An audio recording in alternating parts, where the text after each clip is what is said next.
Hello Journey friends, welcome back to this week's Along the Journey, where we are along the mountain bike trails at Tanglewood Park.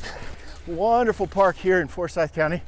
Many of you know well, hundreds of acres, horseback, running, walking, all sorts of activity, swimming, golfing, picnics, church picnics. And today I am attempting to navigate this course, which is really awesome and does require a bit of a steady hand and some good balance, or at least above average balance, both of which I pretty much lack.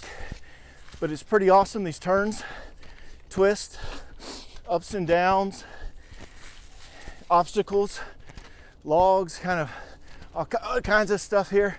You can kind of go up and over. And occasionally you get to these bridges. Now the bridges are definitely wide enough to pass safely, but if you take your eye off it, if you're not focused, any sort of miscalculation, doesn't matter if you go left or right, you're going to be in for trouble. Best case, a nasty fall. Worst case, and this old man is going to be taking a trip to the nearest clinic. And whoa! So balance. Balance, keep it between the lines with great intentionality, effort, and focus.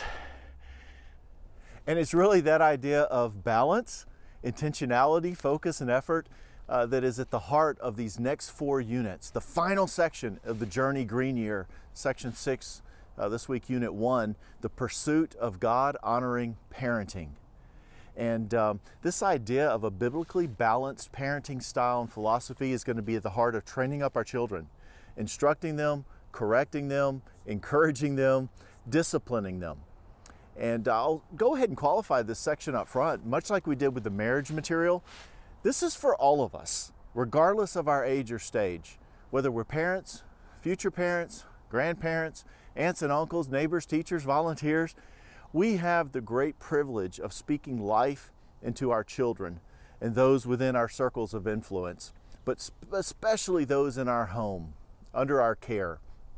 And as we do, these 4 weeks are going to be really grounded in 2 key principles that we want to flavor all of our conversations.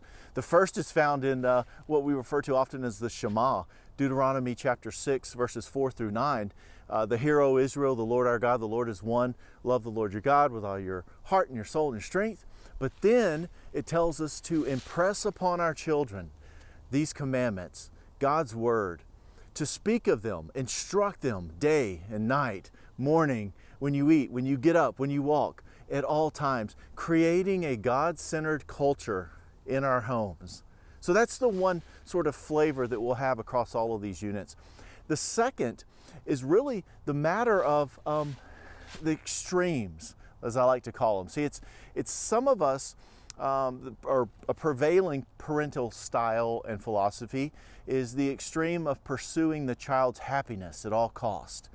And this is often associated with an overly permissive or an overly carefree type of parenting style. The second is the other extreme, an overly harsh or legalistic style that is grounded in the pursuit of strict obedience for our children.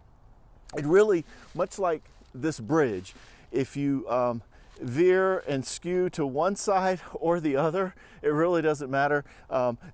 There's the likelihood that there will be trouble ahead. And really the aim of these 4 weeks is to ensure that we are focused on our child's maturity, spiritual maturity, responsibility, Christ-likeness, which often encompasses happiness and obedience when we get it right, when we follow a biblical model for raising and training up our children.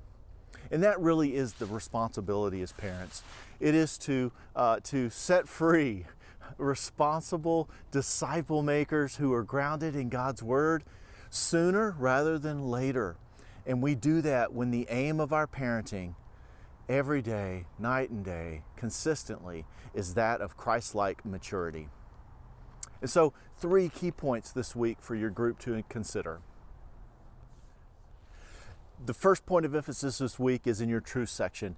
It's a great chart. It outlines the varying parenting styles and philosophies. Remember, it's setting the groundwork for our conversations throughout these 4 weeks. So take a look at that chart.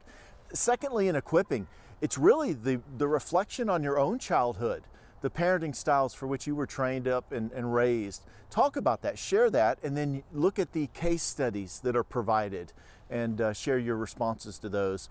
And then finally, number 3, prayer this week.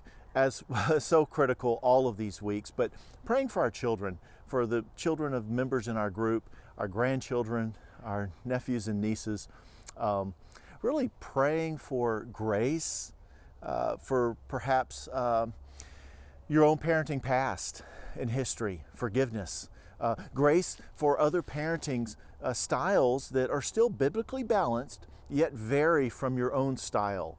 Throughout our conversations on correction and disciplining, we have to realize that there are variations to a biblically balanced philosophy. The bridge is wide enough to encompass those varying styles without actually falling into the extremes. So we want to be very gracious and loving in our conversations about our preferences and choices. And so until we meet again, may we all just get out and enjoy God's great outdoors. And maybe I'll see you out here at Tanglewood along the journey. Blessings, friends.